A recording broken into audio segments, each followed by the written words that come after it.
বাঁধ ভেঙে হু হু করে ঢুকছে পানি। ফেনীতে প্লাবিত ৩০ গ্রাম।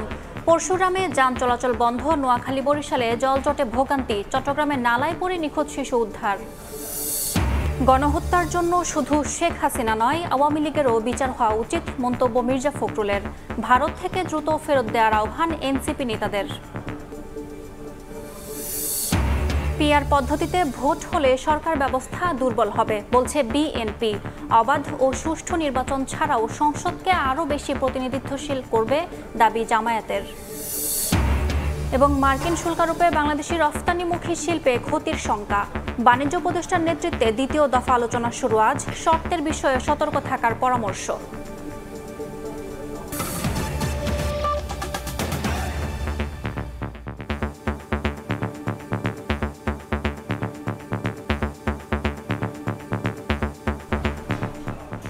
সময় সংবাদের সঙ্গে আছি আমি ইয়াসমিন অনন্যা। ভারী বর্ষণ ও উজানের ঢলে ফেনীতে ৩টি নদীর বাঁধ ভেঙে ৩০টি গ্রাম প্লাবিত হয়েছে। ডুবে গেছে শহরের নিম্নাঞ্চল। ঘরবাড়ি ছেড়ে আশ্রয়কেন্দ্রে ঠাঁই নিয়েছেন বাসিন্দারা। এদিকে টানা বৃষ্টিতে নোয়াখালীর ৪ উপজেলায় সৃষ্টি হয়েছে জলাবদ্ধতা। বন্ধ ঘোষণা করা হয়েছে মাধ্যমিক বিদ্যালয়ের ক্লাস পরীক্ষা।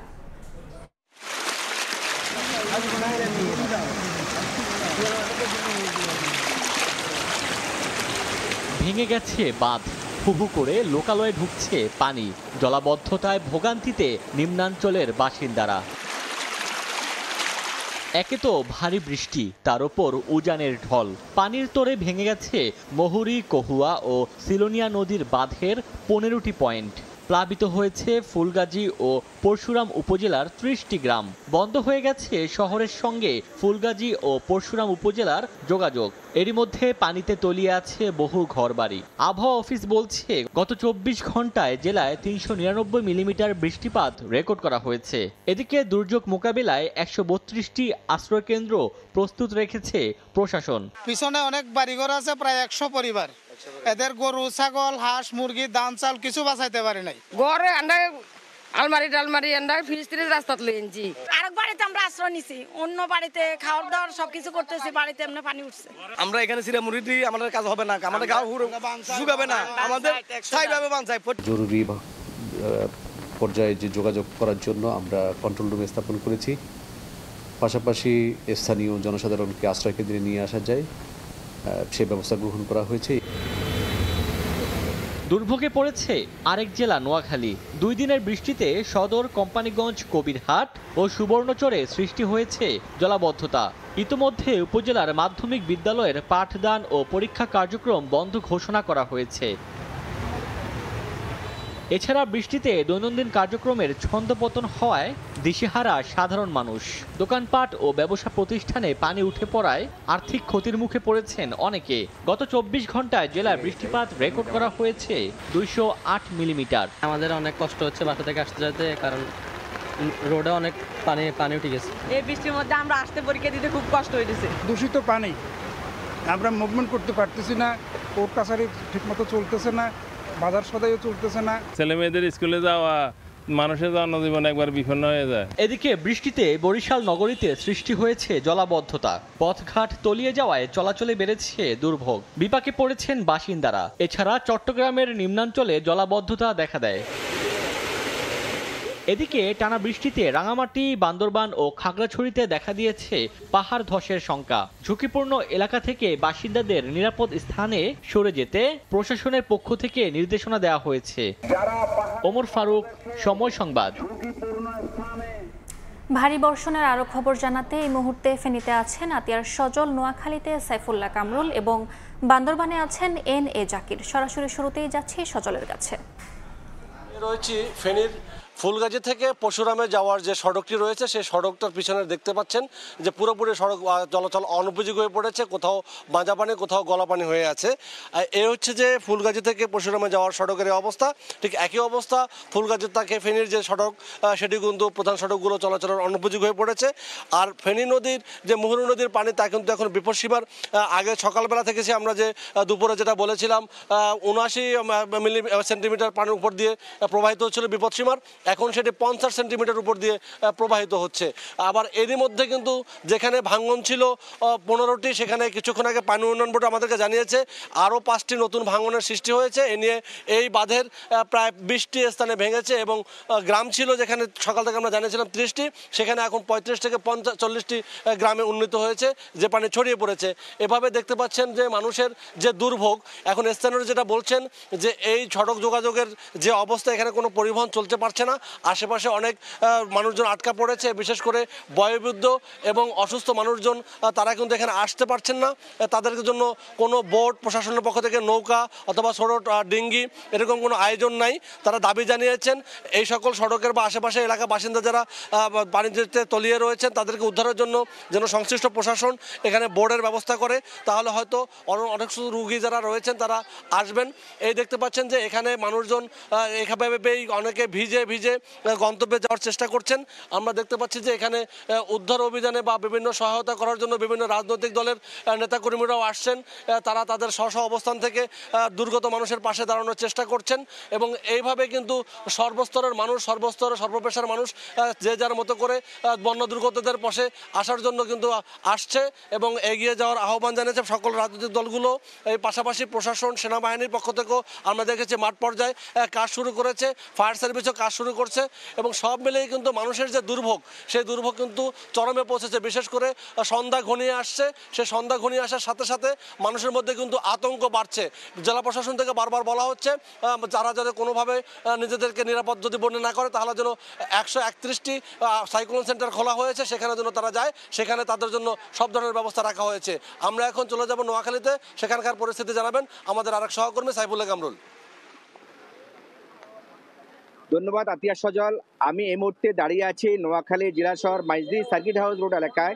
গত 2 দিনের প্রবল বর্ষণে নোয়াখালী জেলা শহরের অধিকাংশ সড়ক জলবদ্ধ নির্মিত হয়েছে।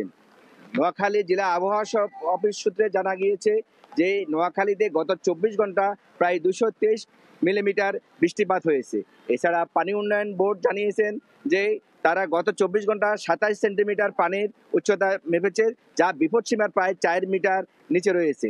আজ সকাল 11টায় নোয়াখালী জেলা প্রশাসকের নেতৃত্বে নোয়াখালী জেলা প্রশাসকের কার্যালয়ে দুর্যোগ ব্যবস্থাপনার একটি সভা অনুষ্ঠিত হয়। সেই সভায় জেলার বিভিন্ন দপ্তরকে সতর্ক করা হয়েছে যে এই বন্যা পরিস্থিতি নিয়ন্ত্রণের জন্য তারা সর্বোত্তমভাবে প্রস্তুতি গ্রহণ করবে।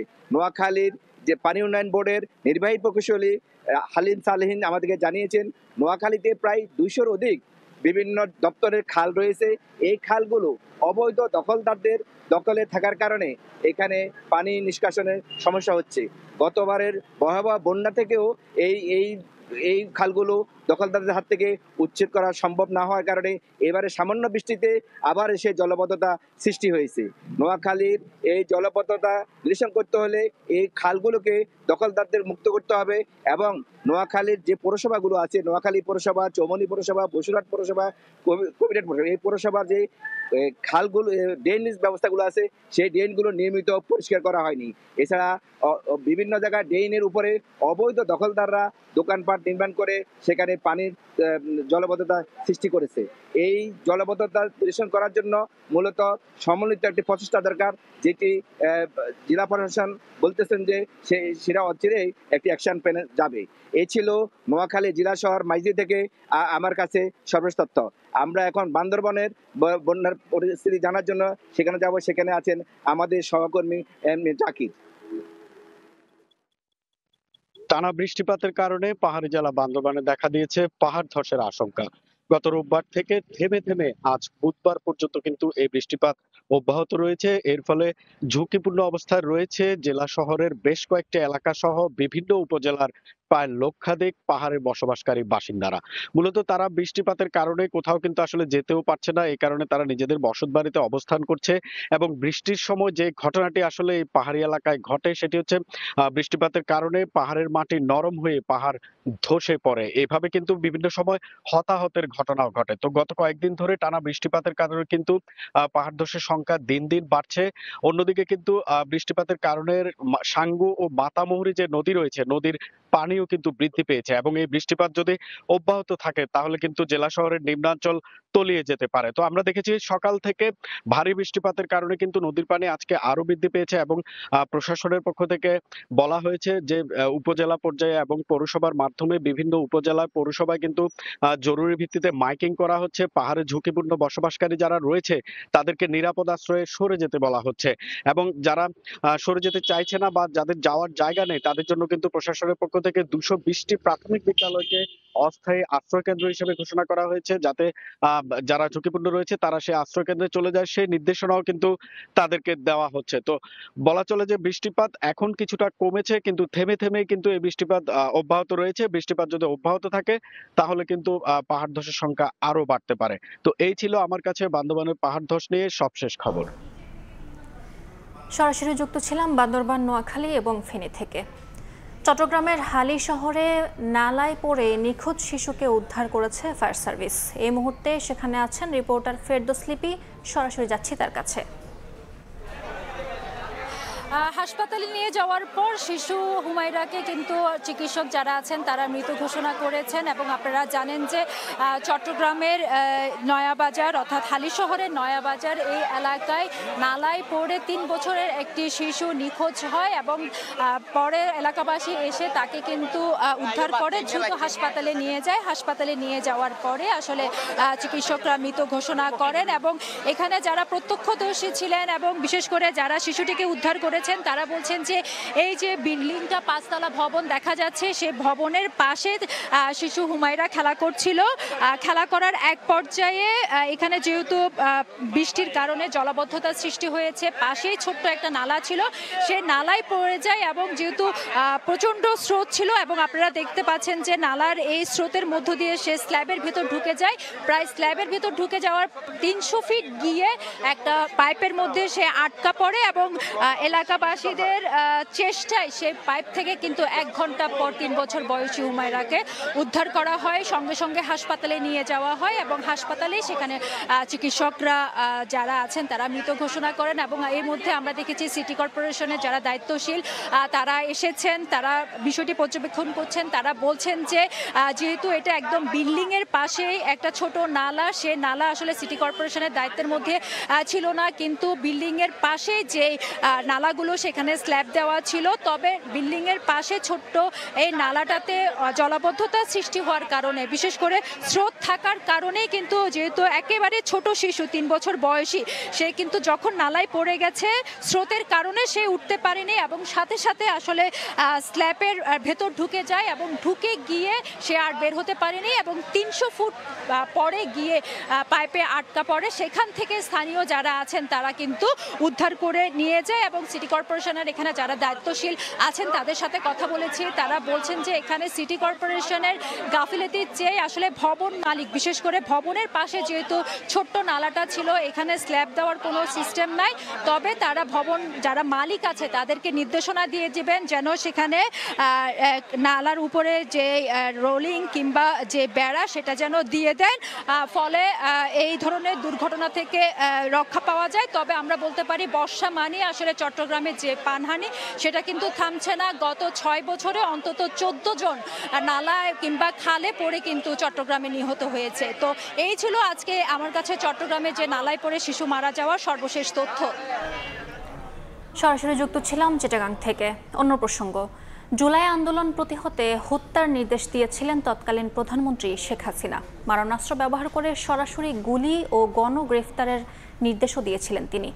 অজ্ঞাত একজন ঊর্ধ্বতন সরকারি কর্মকর্তার সঙ্গে শেখ হাসিনার কথোপকথনের ফাঁস হওয়া অডিওর সত্যতা পাওয়ার দাবি করেছে বিবিসি। প্রসিকিউটর জানান, প্রসিকিউশনের তদন্ত যে সঠিকভাবে হয়েছে বিবিসির প্রতিবেদন তারই প্রমাণ।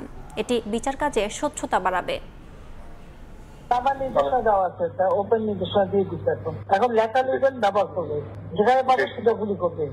ফাঁস হওয়া এই অডিওতে শেখ হাসিনাকে বলতে শোনা যায়, সবাইকে ওপেন নির্দেশনা দেওয়া হয়েছে, লেথাল ওয়েপন ব্যবহার করতে যেখানে তাদের পাবে গুলি করবে। সবগুলিকে অ্যারেস্ট করতে বলছি রাখতে, সবাইকে বলা হচ্ছে যে যেখান থেকে টিকা পারবো দেখে ফেলবে। আমার নির্দেশনা দেওয়া আছে, ওপেন নির্দেশনা দিয়ে দিচ্ছে। এখন লেথাল ওয়েপন ব্যবহার করবে, যেখানে পাবে সেটা গুলি করবে। এই অডিও রেকর্ডটি সাবেক প্রধানমন্ত্রী শেখ হাসিনার, সেটি সিআইডির ফরেনসিক ল্যাবে পরীক্ষা করে অনেক আগেই নিশ্চিত হয় আন্তর্জাতিক অপরাধ ট্রাইব্যুনালের তদন্ত সংস্থা। এবার সেই অডিওর সত্যতা যাচাই করেছে আন্তর্জাতিক গণমাধ্যম বিবিসি। ব্রিটিশ গণমাধ্যমটির প্রতিবেদনে বলা হয়েছে, অডিও ফরেনসিক এক্সপার্টদের সংস্থা ইয়ারশট দিয়ে এই রেকর্ডিংয়ের সত্যতা যাচাই করা হয়েছে। প্রতিবেদনে বলা হয়, অডিওটি এডিট করা বা কোনো রকম পরিবর্তন করার কোনো প্রমাণ মেলেনি। এমনকি অডিওটি কৃত্রিমভাবে তৈরি করা হয়েছে এমন সম্ভাবনাও খুব কম। ইয়ারশটকে উদ্ধৃত করে বিবিসি জানায়, ফাঁস হওয়া কলটি সম্ভবত একটি কক্ষে রেকর্ড করা হয়েছিল, যেখানে ফোন কলটি স্পিকারে চালানো হচ্ছিল।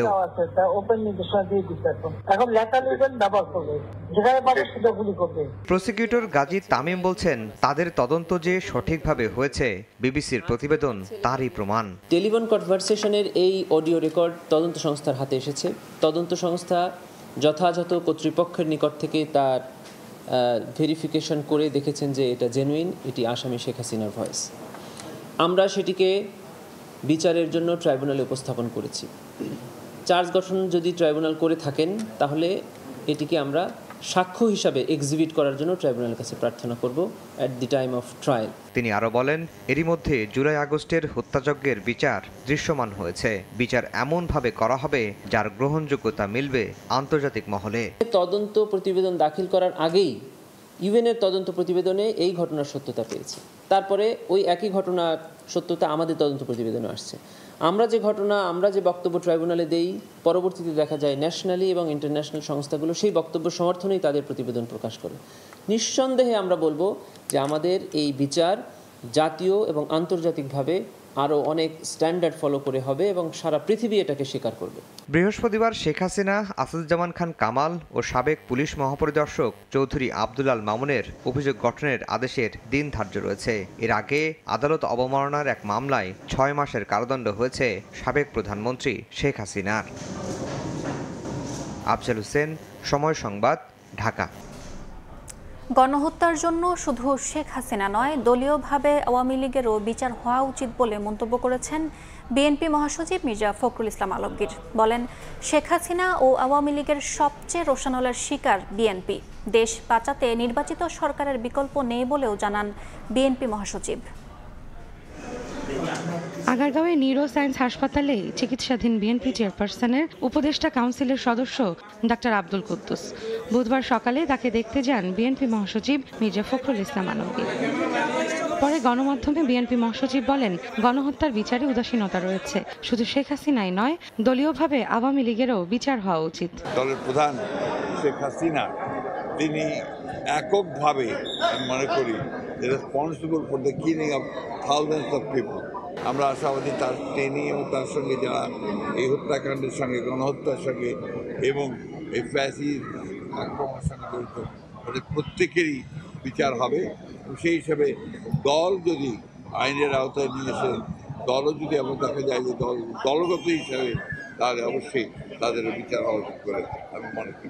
এছাড়া নির্বাচন ও সংস্কার সাংঘর্ষিক নয় উল্লেখ করে বিএনপি মহাসচিব বলেন, দেশ বাঁচাতে জনগণের আকাঙ্ক্ষা পূরণে দ্রুত নির্বাচিত সরকারের বিকল্প নেই। যারা মনে করেন যে নির্বাচন প্রয়োজন নেই, আমার মনে হয় তারা আবার চিন্তা করবেন। নির্বাচন প্রয়োজন জনগণের জন্য। সরকার একটা নির্বাচিত সরকার দরকার, যে নির্বাচিত সরকারের সঙ্গে জনগণের সম্পর্ক থাকবে। দেশকে এগিয়ে নিতে সব রাজনৈতিক দলের ঐক্যবদ্ধ থাকারও আহ্বান জানান মির্জা ফখরুল। রৌনক নিয়ন্তা, সময় সংবাদ, ঢাকা। ভারত সরকারের প্রত্যক্ষ ও পরোক্ষ সমর্থনে আওয়ামী লীগ সরকার 16 বছর ক্ষমতায় থেকে গুম, খুন, হত্যা করেছে বলে মন্তব্য করেছেন এনসিপি নেতারা। বিচারের মুখোমুখি করতে শেখ হাসিনাকে ফেরত দেওয়ার আহ্বান দলটির। দেশ গড়তে জুলাই পদযাত্রায় চুয়াডাঙ্গার পথসভায় কথা বলেন নেতারা। মানুষ হত্যাকে আমি মেনে নেব, আমার সীমান্তের কৃষক হত্যাকে কি আমি মেনে নেব। স্লোগানে মুখর চুয়াডাঙ্গার বড় বাজার এলাকা। বৃষ্টি উপেক্ষা করে মঞ্চে এনসিপি নেতারা। ভারত সরকারের প্রত্যক্ষ এবং পরোক্ষ সমর্থনে শেখ হাসিনার সরকার 16 বছর ক্ষমতায় টিকেছিল বলে মন্তব্য করেছেন এনসিপির আহ্বায়ক নাহিদ ইসলাম। ভারতের সীমান্তরক্ষী বিএসএফকে খুনি বাহিনী আখ্যা দিয়ে তিনি বলেন, বাংলাদেশের মানুষকে হত্যা করাই যেন তাদের একমাত্র দায়িত্ব। এ সময় ভারতের আধিপত্যবাদ আর মানা হবে না বলেও হুঁশিয়ারি দেন এনসিপি নেতা। গত 54 বছর ধরেই সীমান্তে মানুষ হত্যা হচ্ছে। বিএসএফ কোন সীমান্ত রক্ষী বাহিনী নয়, সেটি একটি খুনি বাহিনীতে পরিণত হয়েছে। বাংলাদেশের মানুষকে খুন করাই যেন তার একমাত্র দায়িত্ব। শেখ হাসিনাকে আশ্রয় দেয়ায় ইতিহাসের কাছে দায়বদ্ধ থাকতে হবে ভারত সরকারকে, এমন মন্তব্য করে হত্যার নির্দেশদাতাকে বিচারের মুখোমুখি করতে তাকে দ্রুত ফেরত দেওয়ার আহ্বান জানিয়েছেন এনসিপির সদস্য সচিব আখতার হোসেন। যে শেখ হাসিনা বাংলাদেশের মানুষকে সরাসরি হত্যা করার নির্দেশ দিল, সেই শেখ হাসিনাকে বর্তমান ভারত সরকার আশ্রয় দিয়ে রেখেছে। আমরা ভারত সরকারের কাছে বলতে চাই, ইতিহাসের কাছে আপনাদেরকে দায়বদ্ধ থাকতে হবে। আমরা মোদী সরকারের কাছে আহ্বান জানাবো, যত দ্রুত সম্ভব শেখ হাসিনাকে বাংলাদেশের বিচার ব্যবস্থার কাছে অবশ্যই হস্তান্তর করতে হবে। চুয়াডাঙ্গা থেকে ঝিনাইদহে পথসভার মধ্য দিয়ে শেষ হবে জাতীয় নাগরিক পার্টির দেশ গড়তে নবম দিনের জুলাই পদযাত্রা। বৃহস্পতিবার খুলনা বিভাগের মাগুরা ও নড়াইলের একাধিক স্থানে পথসভা করার কথা রয়েছে দলটির।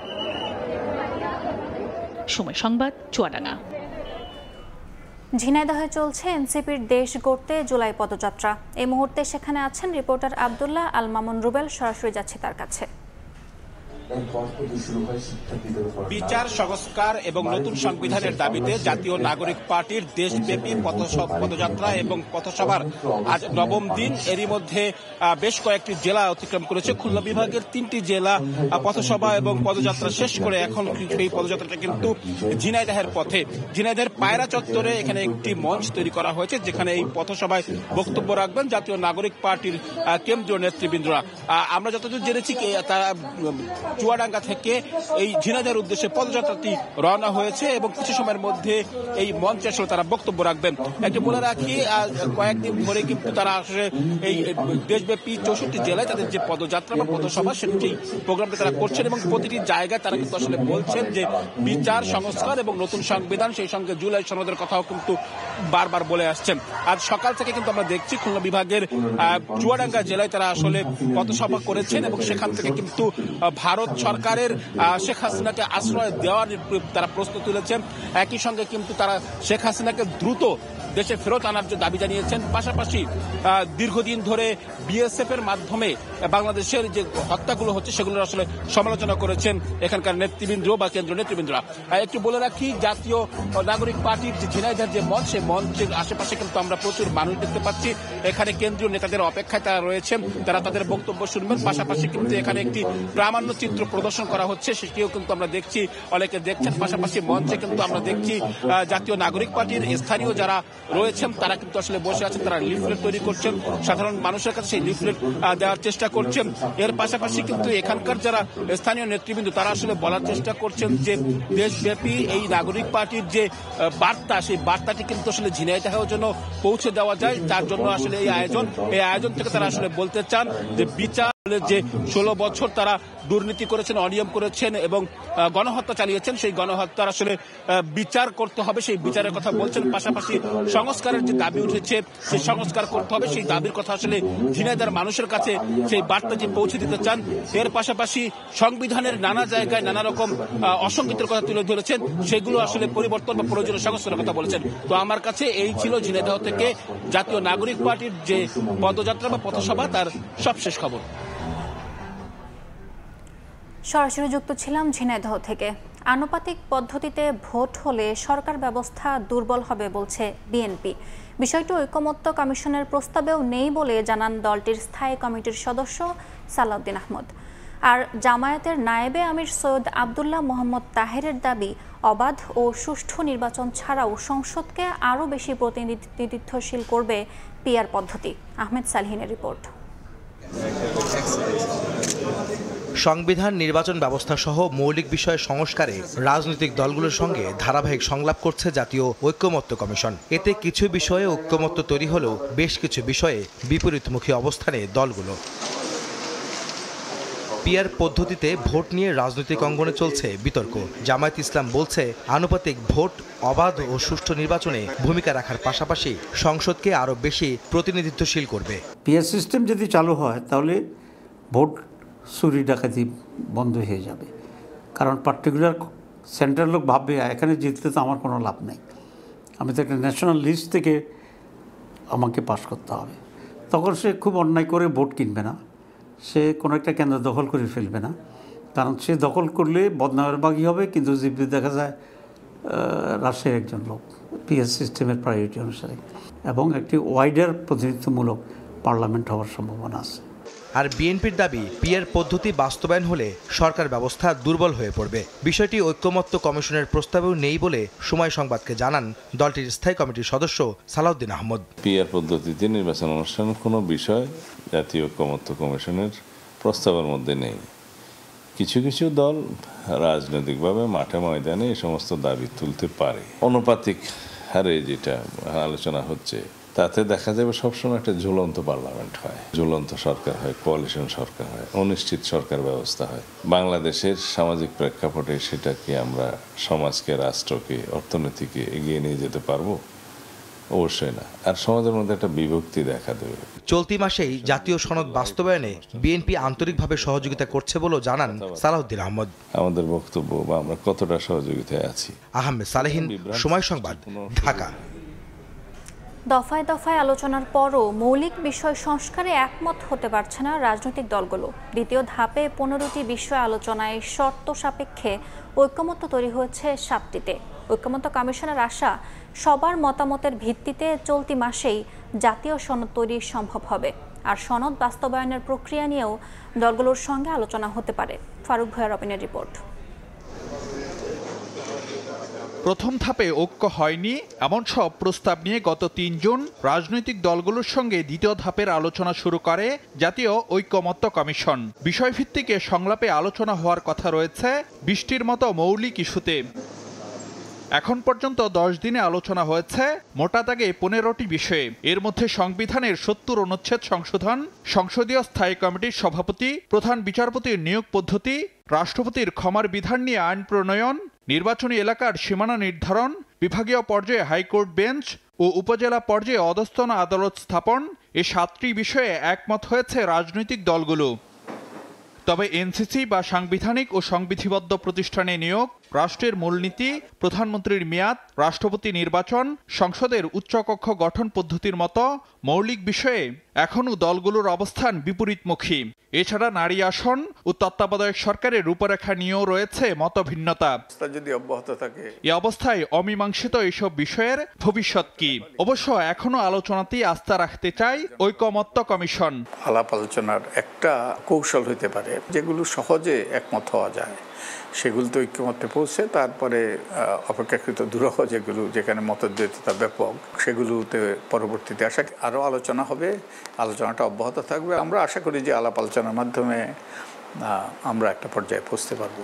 তবে এরপরও যদি এক জায়গায় আসা না যায় তখন কি হবে তা নিয়েও ভিন্ন ভিন্ন মত রাজনৈতিক দলগুলোর। যেগুলোতে ঐক্যমত হবে সেগুলো দিয়ে সনদ ঘোষণা করে দাও, আর যেগুলো হলো না ভোট হওয়ার পরে তারা যদি মেজরিটি পায় পার্লামেন্টে যে পাশ করে আইন করবে, অসুবিধা কি আছে? যদি কোনোভাবে সলিউশন না হয় সেক্ষেত্রে এটা পরের সংসদের উপর না দিয়ে বরঞ্চ সংস্কারের ভিত্তিতে পরবর্তী সংসদ নির্বাচনটা করতে হবে। যদি কোনোভাবেই কিছু না হয় মৌলিক বিষয়ে, তো পাবলিক ডিসাইড করুক, পাবলিক যদি ডিসাইড করে আমরা মেনে নেব, এবং সেজন্য আমরা গণভোটের কথাই বলছি। কমিশন অবশ্য আশা করে ঐক্যমত্যের ভিত্তিতে চলতি মাসে জাতীয় সনদ তৈরি সম্ভব। সনদ বাস্তবায়নে 6টি বিকল্পের সুপারিশ থাকলেও তা নিয়ে পরবর্তীতে আলোচনা করতে চাই কমিশন। আমাদের এখনো টার্গেট যে জুলাই মাসের মধ্যে জাতীয় সনদ প্রণয়ন এবং স্বাক্ষর করা। কিভাবে এগুলো বাস্তবায়িত হবে, গণভোটের মাধ্যমে কিংবা যে গণপরিষদ, সেগুলো পরে সিদ্ধান্ত হবে। তো এই ধরনের 6টা আমরা বিকল্প কথা বলেছিলাম। তো আমরা ঐক্যমত্যে পৌঁছার পর সেই বিষয়টা নিয়ে আলোচনা হবে, সেই বিষয়টা নিয়ে আমরা আশা করি যে একমত হতে পারব। কমিশন বলছে মৌলিক বিষয়ে সংস্কারের জন্য ছাড় দিতে হবে সব পক্ষকেই। ফারুক ভূঁইয়া, রবিন, সময় সংবাদ, ঢাকা। সময় সংবাদে আরও থাকছে। আলোচিত দুদক কর্মকর্তা শরীফ উদ্দিনের চাকরি ফেরত দেওয়ার নির্দেশ হাইকোর্টের। রাতের ভোটে সহযোগিতার বিনিময়ে ফ্ল্যাট নেওয়ার অভিযোগে 12 সচিবের বিরুদ্ধে অনুসন্ধান শুরু।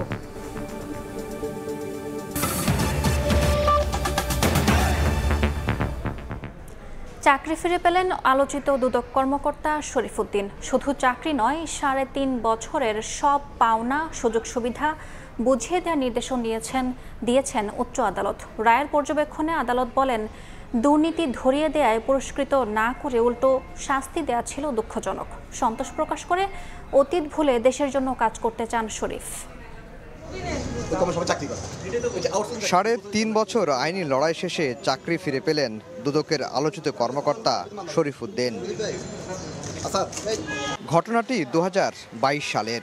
শরীফের আইনজীবী বলছেন, কক্সবাজারে ভূমি অধিগ্রহণ নিয়ে কয়েক লাখ কোটি টাকার ৯/৬ নিয়ে ৬২০ পৃষ্ঠার প্রতিবেদন জমা দেন শরীফ। এর জেরেই তাকে শুধু চাকরিচ্যুতই করা হয়নি, দেয়া হয় বিভাগীয় মামলা। একের পর এক দেশের সর্বোচ্চ চাকরি হারিয়ে মানুষের দোকানে কাজ নেন শরীফ, চালাতে থাকেন আইনি লড়াইও। বুধবার তার চাকরি ফিরিয়ে দেওয়ার আদেশ দেন উচ্চ আদালত। একই সঙ্গে ফেরত দিতে বলা হয় এই কয় বছরের সব সুযোগ সুবিধা। যে দুদকের উপসহকারী পরিচালক মোহাম্মদ শরীফ উদ্দিন, যাকে ২০২২ সালে চাকরিচ্যুত করা হয়েছিল, সেই রিপোর্টে কি বিপুল পরিমাণ রাষ্ট্রীয় অর্থ আত্মসাৎ করা হয়েছে, ক্ষতিগ্রস্তদের না দিয়ে কারা কারা জমির দাম বাড়িয়ে নিয়েছিল এবং এই টাকা কিভাবে আত্মসাৎ হয়েছিল সেটা সে ৬২০ পাতার রিপোর্টে দাখিল করেছিল। একের পর এক শোকজ দেওয়া হয়। পরবর্তীতে শোকজের পরে প্রথমে বিভাগীয় মামলা নম্বর ৬ দায়ের করা হয়, তার ২০২১, তারপরে বিভাগীয় মামলা ৮ দায়ের করা হয় এবং বিভাগীয় মামলা ৯ দায়ের করা হয়। আজকে চূড়ান্ত শুনানি শেষ হয়েছে এবং সেটার রায় ঘোষণা করা হয়েছে। তাকে চাকুরিতে জ্যেষ্ঠতা সহ সকল বেনিফিট সহ বকেয়া বেতন সহ চাকরিতে পুনর্বহালের নির্দেশ দেওয়া হয়েছে। শরীফ জানান, অতীতের সবকিছু ভুলে এখন দেশের জন্য কাজ করতে চান তিনি। আমার বয়স অল্প, প্রায় 37 চলে। আমি যাতে সামনের দিনগুলো দুর্নীতির বিরুদ্ধে কমিশনের আদেশে আদিষ্ট হয়ে আমি একজন কমিশনের সৎ কর্মচারী হিসেবে চলতে পারি, সেজন্য আমাকে দোয়া করবেন। অবশেষে বলবো, আমার সাথে দীর্ঘ সময় যারা ছিলেন তাদের সবার প্রতি কৃতজ্ঞতা। রায়ে উচ্চ আদালত বলেন, দুর্নীতির বিরুদ্ধে অবস্থান নেয় তাকে পুরস্কৃত না করে চাকরিচ্যুতির ঘটনাটি ছিল দুঃখজনক। আফজার হোসেন, সময় সংবাদ, ঢাকা। যুবদল কর্মী আরিফ শিকদার হত্যা মামলার আসামি শীর্ষ সন্ত্রাসী সুব্রত বাইনের ৭ দিনের রিমান্ড দিয়েছেন আদালত। বুধবার দুপুরে ঢাকার মেট্রোপলিটন ম্যাজিস্ট্রেট মোহাম্মদ আব্দুল ওয়াহাবের আদালত শুনানি শেষে এ আদেশ দেন। এদিন তাকে কারাগার থেকে আদালতে হাজির করা হয়। এ সময় রাষ্ট্রপক্ষের আইনজীবী আজিজুল হক দিদার রিমান্ডের পক্ষে শুনানি করেন। রিমান্ড বাতিল ও জামিন চেয়ে আবেদন করে আসামি পক্ষ। উভয় পক্ষের শুনানি শেষে আদালত জামিন নামঞ্জুর করে রিমান্ডের আদেশ দেন।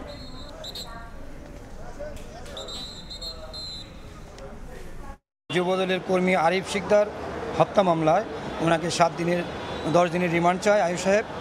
আর বিজ্ঞ আদালত রিমান্ডের আবেদন শোনেন, বক্তব্য শুনে ওনার বিরুদ্ধে 7 দিনের রিমান্ড দেয় এবং আয়ুব সাহেবের কাছে হস্তান্তর করেন। আরিফ শিকদার যুবদলের কর্মী ওনাকে হত্যা উদ্দেশ্যে আঘাত করেন, জখম করেন এবং হাসপাতালে যাওয়ার পরে উনি মারা যান।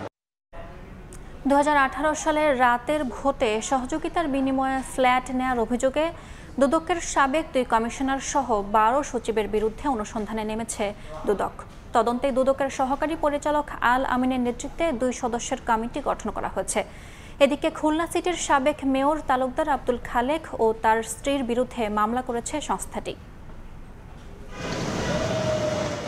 2018 সালে রাতের ভোটের সহযোগিতার বিনিময়ে পুরস্কার হিসাবে শেখ হাসিনার পক্ষ থেকে সচিব পদমর্যাদার 12 কর্মকর্তাকে 100 কোটি টাকায় 14 তলা ভবন নির্মাণের অনুমোদন দেওয়া হয়। 2024 সালের 26শে মে ভবনটির নির্মাণ কাজ শুরু করে গণপূর্ত মন্ত্রণালয়। ভবনটির বরাদ্দে অনিয়মের অভিযোগে চলতি বছরের মে মাসে অভিযান চালায় দুদক। মেলে প্রাথমিক প্রমাণও। নির্মাণাধীন 23টি ফ্ল্যাটের 12টি পাওয়ার কথা ছিল দুদকের আলোচিত সাবেক কমিশনার মোজাম্মেল হক খান ও জহুরুল হক সহ 12 সচিব পদমর্যাদার কর্মকর্তার, যাদের বেশিরভাগই 5 আগস্টের পর থেকেই পলাতক। এদিকে গত 8 জুলাই এসব বরাদ্দ বাতিল করে মন্ত্রণালয়। এর মাঝেই বরাদ্দে অনিয়মের খোঁজে অনুসন্ধান শুরু করেছে দুদক। সংস্থাটি বলছে বরাদ্দ বাতিলের সঙ্গে অনুসন্ধানের সম্পৃক্ততা নেই। কার্ড বরাদ্দের সাথে দুদকের যে অনুসন্ধান কার্যক্রম সম্পূর্ণ আলাদা, কারণ দুদক দেখবে ওই বরাদ্দে কি অনিয়ম হয়েছে এবং কোন ধরনের অনিয়ম হয়েছে। এদিকে 17 কোটি টাকার অবৈধ সম্পদ অর্জনের অভিযোগে খুলনা সিটি কর্পোরেশনের সাবেক মেয়র তালুকদার আব্দুল খালেক ও তার স্ত্রীর বিরুদ্ধে মামলা করেছে দুদক। জ্ঞাত আয়ের উৎসের সাথে অসঙ্গতিপূর্ণ সম্পদ অর্জন করে নিজ মালিকানা ও ভোগ দখলে রাখার অভিযোগে প্রাথমিকভাবে প্রমাণিত হয়, তার বিরুদ্ধে খুলনা সজেগায় একটি মামলা করা হয়েছে। এদিন দুদকে আসেন এনসিপির সাবেক নেতা গাজী সালাউদ্দিন তানভীর। তার বিরুদ্ধে তদবির বাণিজ্য, চাঁদাবাজির মাধ্যমে শত কোটি টাকার অবৈধ সম্পদ অর্জনের অভিযোগে অনুসন্ধান করছে সংস্থাটি। তাসনিম তৌহিদ, সময় সংবাদ, ঢাকা। অ্যাক্টিভেটেড কার্বন ডিওডোরাইজার যুক্ত কঙ্কা ফ্রিজে এক খাবারের গন্ধ অন্য খাবারে যেতে পারে না। মার্কিন বাজারে বাংলাদেশি পণ্যে 35% শুল্ক আরোপ হলে ক্ষতির মুখে পড়বে রফতানি খাত বহুমুখীকরণের প্রচেষ্টা, এমন শঙ্কা রফতানিকারকদের। তবে শুল্ক ভার কমাতে মার্কিন শর্ত মেনে নেওয়ার আগে সরকারকে ভেবে চিন্তে সিদ্ধান্ত নেওয়ার পরামর্শ তাদের। এদিকে অর্থনীতিবিদরা বলছেন, বিশ্ব বাণিজ্য সংস্থার আইনের চাপে যেন পড়তে না হয় তা মাথায় রেখে এগিয়ে নিতে হবে আলোচনা। একক দেশ হিসেবে যুক্তরাষ্ট্র বাংলাদেশের দ্বিতীয় শীর্ষ রফতানি গন্তব্য। মার্কিন বাণিজ্য প্রতিনিধি দফতর ইউএসটিআর এর তথ্য, 2024 সালে দেশটিতে $840 কোটি রফতানির বিপরীতে বাংলাদেশ আমদানি করেছে $220 কোটি পণ্য ও সেবা। বাংলাদেশের দিক থেকে $600 কোটি বেশি এই বাণিজ্য ঘাটতি কমাতে 1 আগস্ট থেকে 35% শুল্ক আরোপ করতে যাচ্ছে ট্রাম্প প্রশাসন। উদ্যোক্তারা বলছেন, মার্কিন প্রশাসনের নতুন সিদ্ধান্তে সবচেয়ে বেশি ক্ষতির মুখে পড়বে প্লাস্টিক, চামড়া, ইলেকট্রনিক্স সহ উদীয়মান রফতানি খাত। নতুন নতুন শিল্প বা ভ্যালুয়েটেড শিল্পগুলোতে আমরা একটা চ্যালেঞ্জের মুখে পড়ব। ইন্ডিয়া, পাকিস্তান এবং ভিয়েতনাম এই তিনটের সাথে সামঞ্জস্য যদি থাকে তাহলে আমরা এই সেক্টর আপনার টিকে থাকবে। সংশ্লিষ্ট সূত্র বলছে, প্রস্তাবিত পারস্পরিক শুল্ক চুক্তিতে যুক্তরাষ্ট্র কোনো দেশের ওপর বাড়তি শুল্ক আরোপ করলে বাংলাদেশকেও তা করতে হবে। এমন কোনো কিছু করবে না যাতে আমাদের জাতীয় স্বার্থ ক্ষুণ্ণ হয় বা আমাদের সার্বভৌমত্ব ক্ষুণ্ণ হয়। এদিকে মার্কিন শর্ত মানতে গিয়ে যেন বিশ্ব বাণিজ্য সংস্থার আইন ভঙ্গ করে বাড়তি চাপে না পড়ে সরকার, সেদিকে বিশেষ নজর রাখার পরামর্শ দিচ্ছেন অর্থনীতিবিদরা। যদি আমাদেরকে বিশ্ব বাণিজ্য সংস্থার নীতিমালার বাইরে যে দ্বিপাক্ষিকভাবে কিছু দেওয়ার জন্য চাপ প্রয়োগ করে এবং সেটা আমরা স্বীকৃত হই, তাহলে হয়তো বা আমাদের কিছুটা কমতে পারে, কিন্তু সেইটা বাংলাদেশকে অন্যান্য বিষয়গুলো কিন্তু বিবেচনায় নিতে হবে। এর আগে গেল 2 এপ্রিল 37% শুল্ক আরোপ করার এক সপ্তাহ পর দ্বিপাক্ষিক বাণিজ্য সুবিধা আদায়ে 3 মাসের সময় বেঁধে দিয়েছিল ট্রাম্প প্রশাসন। ইয়ানুর শিফাত, সময় সংবাদ, ঢাকা। দেশে খেলাপি ঋণের প্রকৃত তথ্য ব্যাংকগুলো গোপন করছে বলে মন্তব্য করেছেন কেন্দ্রীয় ব্যাংকের গভর্নর। বলেন, সুশাসনের ঘাটতি থাকায় নিরীক্ষা প্রতিবেদনে আসল চিত্র উঠে আসছে না। রাজধানীর একটি হোটেলে অডিট বিষয়ক অনুষ্ঠানে কথা বলেন তিনি। এ সময় আইএমএফ, বিশ্ব ব্যাংকের পরামর্শে নয় বরং দেশের স্বার্থে যৌক্তিক সংস্কার করা হচ্ছে বলে জানান অর্থ উপদেষ্টা। গেল মার্চ শেষে দেশের ব্যাংক খাতে খেলাপি ঋণ দাঁড়িয়েছে 4,20,334 কোটি টাকা, যা বিতরণ করা ঋণের 24.13%। মাত্র 3 মাসের ব্যবধানে খেলাপি ঋণ বেড়েছে 74,500 কোটি টাকার বেশি। এমন প্রেক্ষাপটে বুধবার সকালে রাজধানীর একটি হোটেলে অডিট বিষয়ক অনুষ্ঠানে বাংলাদেশ ব্যাংকের গভর্নর দাবি করেন, খেলাপি ঋণের যে তথ্য উঠে এসেছে তা প্রকৃত নয়, কারণ ব্যাংকগুলো সঠিক তথ্য দিচ্ছে না বলে মনে করেন তিনি। Balance sheets of our various banks, most of it are fictions. NPLs showing 3% last year up to 24 and jumped to 36% in next quarter, March. Why? Was there a good reason for it? No. It is basically, it was completely misrepresenting the facts and the reality. এ সময় আর্থিক বিবরণী ও নিরীক্ষা প্রতিবেদন তৈরিতে যুক্ত নিরীক্ষকদের জবাবদিহিতার আওতায় আনার উপর জোর দেন অর্থ উপদেষ্টা। দেশের অর্থনীতিকে এগিয়ে নিতে দাতা সংস্থার যৌক্তিক পরামর্শ মানতে কোনো আপত্তি নেই বলেও মন্তব্য করেন তিনি। শুধু অডিটিং স্ট্যান্ডার্ড বা অ্যাকাউন্টিং স্ট্যান্ডার্ড থাকলে চলবে না, কতগুলো আছে প্রসেস, সেই প্রক্রিয়াগুলো কারা ইমপ্লিমেন্ট করে, কারা এই জিনিসটার পেছনে আছে, সেই মানুষগুলোর কোয়ালিটি, তাদের মোটিভেশন এবং তাদের স্বচ্ছতা, তাদেরও স্বচ্ছতা জবাব দিতে দরকার। অনেকে বলে আইএমএফ বলেছে দেখি এই অর্থ উপদেষ্টা এটা করেছেন, ভালো জিনিসে যদি ওয়ার্ল্ড ব্যাংক বা আইএমএফ বলে থাকে তোমরা যেটা করছো, অফকোর্স তারা টেকনিক্যাল অ্যাসিস্ট্যান্স দিচ্ছে, হেল্প দিচ্ছে, that is also very good contribution. দেশ ও অর্থনীতির স্বার্থে সবাইকে স্বচ্ছতার সঙ্গে কাজ করার আহ্বান জানান অর্থ উপদেষ্টা। Audit on the left side. M S Arifin, সময় সংবাদ, ঢাকা। সময় সংবাদে আরও থাকছে।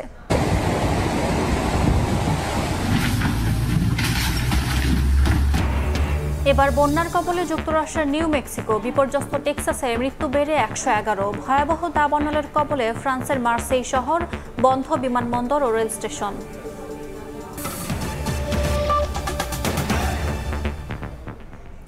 টানা বৃষ্টিতে রাজধানীতে বাড়ছে এডিস মশার উপদ্রব, হাসপাতালেও বাড়ছে ডেঙ্গু রোগীর চাপ।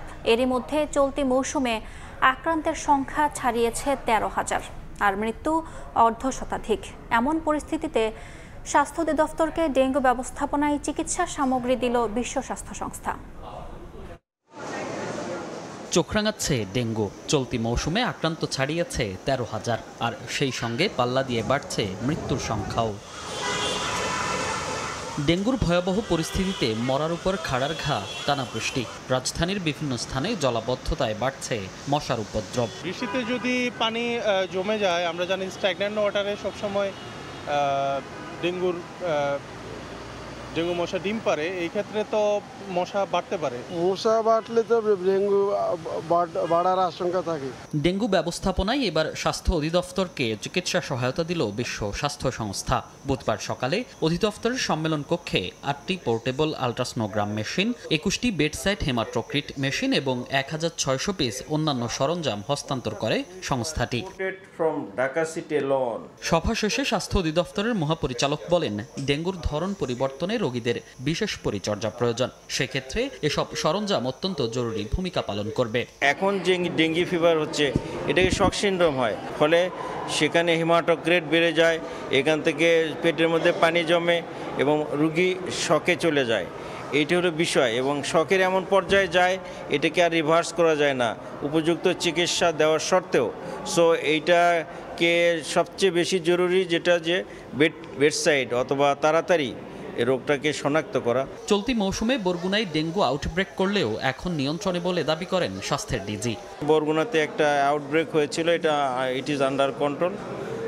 আমরা সব দিক দিয়ে চেষ্টা করছি, আমাদের সিডিসি ডিজিজ কন্ট্রোল যেটা আছে কমিউনিকেবল, সেই উইংটা মেইনলি কাজ করছে।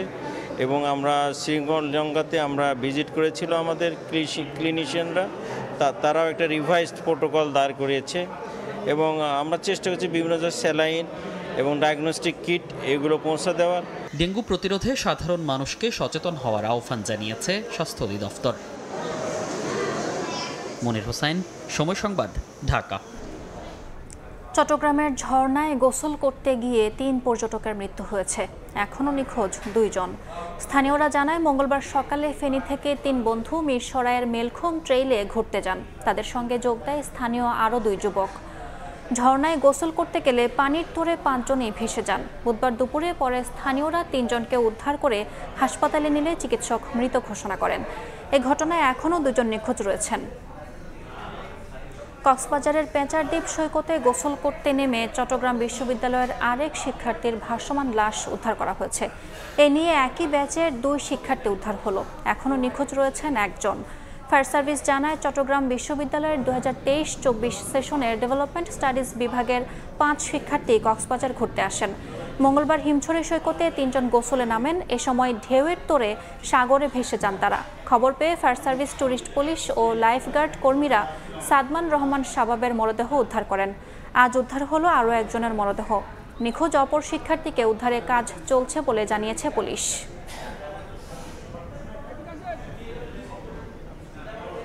বগুড়ায় শ্বশুর ও ছেলের বউকে হত্যা করে নগদ টাকা ও স্বর্ণালংকার লুট করে নিয়ে গেছে দুর্বৃত্তরা। ঘটনা তদন্ত করে প্রয়োজনীয় আইনি ব্যবস্থা নেওয়ার আশ্বাস দিয়েছে পুলিশ। আব্দুল্লাহ আলের report.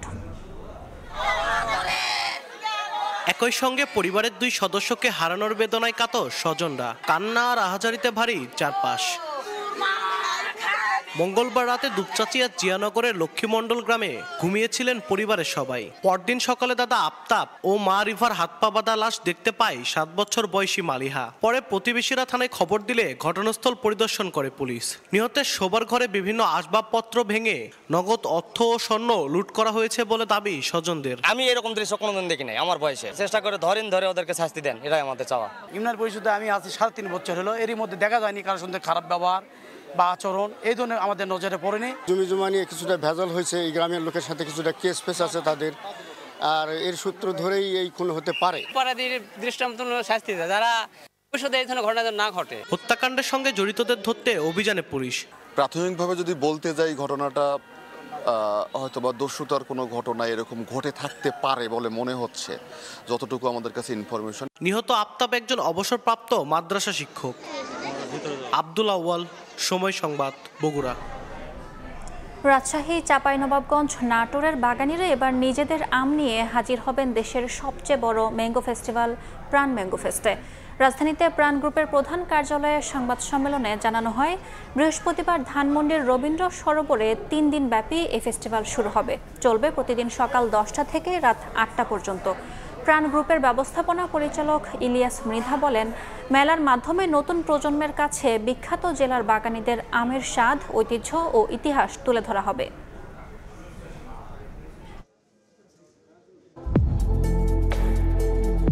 Thai Aluminium. The better is now the best.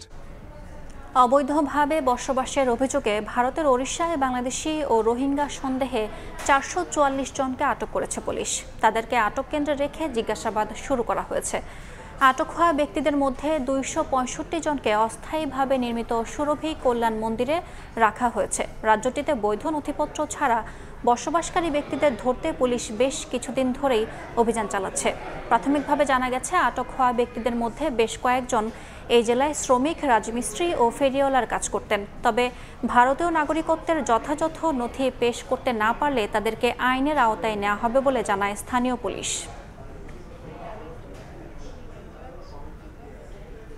যুক্তরাষ্ট্রের টেক্সাসে ভয়াবহ বন্যায় মৃতের সংখ্যা বেড়ে 111 জনে দাঁড়িয়েছে। এখনও 172 জনের বেশি নিখোঁজ রয়েছেন। টেক্সাসে বন্যার ভয়াবহতা না কমতেই নিউ মেক্সিকো অঙ্গরাজ্যে নদীর পানি বেড়ে যাওয়ায় ভেসে গেছে ঘরবাড়ি। নিখোঁজ রয়েছেন অন্তত 3 জন। জীবিত উদ্ধার করা হয়েছে 85 জনকে। জারি করা হয়েছে বন্যা সতর্কতা। এদিকে চীনা উপকূলে টাইফুন ড্যানাসের প্রভাবে দেখা দিয়েছে ভারী বৃষ্টিপাত। নিরাপত্তার স্বার্থে বন্ধ ঘোষণা করা হয়েছে শিক্ষা প্রতিষ্ঠান। দেখে সিনেমার দৃশ্য মনে হলেও আদতে তা নয়। যুক্তরাষ্ট্রের টেক্সাসের পর এবার প্রকৃতির ভয়াল রূপ দেখছে নিউ মেক্সিকো। স্থানীয় সময় মঙ্গলবার হঠাৎ করে বাড়তে থাকে অঙ্গরাজ্যটির রিও রুইডেসো নদীর পানি। তীব্র বর্ষণ আর পাহাড়ি ঢলে মুহূর্তেই বদলে যায় নদীর রূপ। রুইডেসো গ্রামে পানি ঢুকে ভাসিয়ে নিয়ে যায় ঘরবাড়ি, ভেঙে পড়ে গাছপালা। জীবিত উদ্ধার করা হয় 85 জনকে। এরই মধ্যে বন্যা সতর্কতা জারি করেছে স্থানীয় কর্তৃপক্ষ। স্মরণকালের ভয়াবহ বন্যার কবলে যুক্তরাষ্ট্রের টেক্সাসে প্রতিদিন বাড়ছে মৃতের সংখ্যা। নিখোঁজ রয়েছেন 1.5 শতাধিক মানুষ। তাদের উদ্ধারে অব্যাহত রয়েছে অভিযান। তবে থেমে থেমে বৃষ্টিপাত হওয়ায় ব্যাহত হচ্ছে উদ্ধার কাজ। স্থানীয়দের পাশাপাশি কাজ করছে দেশটির ফেডারেল বাহিনী ও মেক্সিকোর উদ্ধারকারী দল। আকস্মিক বন্যার পর ক্ষতিগ্রস্ত এলাকা পরিদর্শন করেছেন টেক্সাসের গভর্নর গ্রেগ অ্যাবট। আমাদের প্রথম কাজ হলো বন্যায় দুর্গতদের খুঁজে বের করা। যারা নিখোঁজ রয়েছেন তাদের উদ্ধারে অভিযান অব্যাহত রাখা এবং তাদের সবাইকে খুঁজে বের করা। অন্যদিকে চীনা উপকূলে আঘাত এনেছে টাইফুন ড্যানাস। দেশটির পূর্বাঞ্চলের ঝেইজিয়াং প্রদেশে টাইফুনটি আছড়ে পড়ার পর বিস্তীর্ণ অঞ্চল জুড়ে দেখা দেয় ভারী বৃষ্টি ও ঝোড়ো হাওয়া। নিরাপত্তার স্বার্থে বন্ধ ঘোষণা করা হয় শিক্ষা প্রতিষ্ঠান। ব্যাহত হয় যান চলাচল। বৈরী আবহাওয়ার একই চিত্র নেপাল চীন সীমান্তে। ভারী বৃষ্টিতে এরই মধ্যে কয়েকজনের প্রাণহানির খবর পাওয়া গেছে। নিখোঁজও রয়েছেন বেশ কয়েকজন। মৌসুমী সাথী, সময় সংবাদ।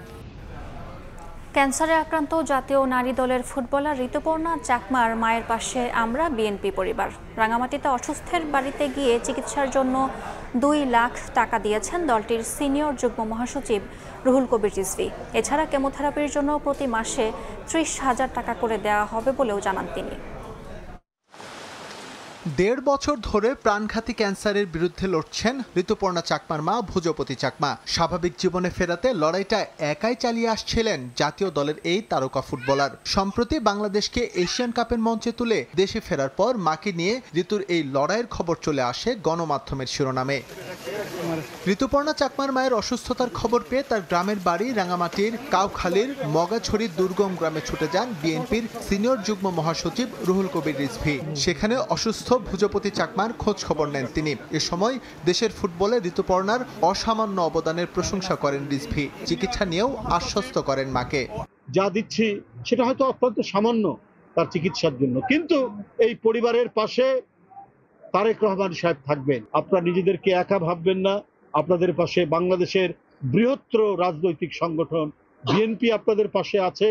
ক্যান্সারে আক্রান্ত ঋতুপর্ণার মার চিকিৎসার জন্য আমরা বিএনপি পরিবারের পক্ষ থেকে 1 লাখ টাকা এবং রাঙামাটি জেলা বিএনপির পক্ষ থেকে আরও 1 লাখ টাকার সহযোগিতা তুলে দেন রিজভী। এছাড়া প্রতি মাসে কেমোথেরাপির জন্য 30,000 টাকা করে দেওয়া হবে বলেও জানানো হয়।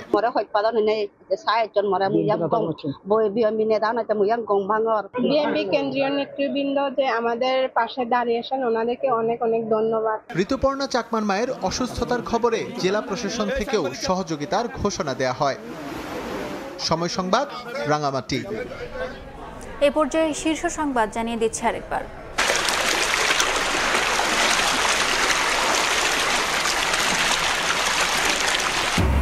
বাঁধ ভেঙে হু হু করে ঢুকছে পানি। ফেনীতে প্লাবিত 30 গ্রাম। পরশুরামে যান চলাচল বন্ধ। নোয়াখালী বরিশালে জলজটে ভোগান্তি। চট্টগ্রামে নালায় পড়ে নিখোঁজ শিশুর লাশ উদ্ধার।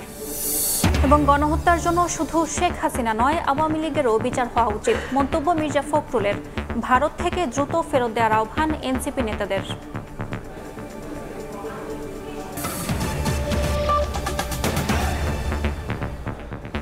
এই ছিল সময় সংবাদে, সঙ্গে থাকুন সময়ের।